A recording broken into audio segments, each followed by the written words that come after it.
Florence connaisse, mais qui s'incarne enfin parmi nous.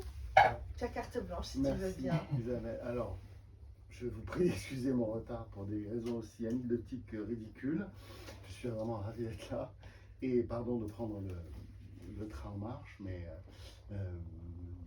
ravi de dire quelques mots de ce Jacopo Valentini, donc, que j'ai été extrêmement heureux de redécouvrir dans ce livre, parce que en tant qu'enseignant de littérature italienne médiévale, j'ai souvent été confronté à lui comme une figure historique et presque historiographique. C'est-à-dire que dans les manuels de littérature, eh bien, on a souvent de grands chapitres, et le premier des grands chapitres de la poésie italienne médiévale, c'est celui consacré à la poésie sicilienne, et avec en tête de fil, si je puis dire, Jacopo Valentini. Et alors, bien qu'on sache très très peu de choses sur ce personnage, sinon qu'il était sicilien, qu'il était notaire, on a quelques documents qui nous permettent de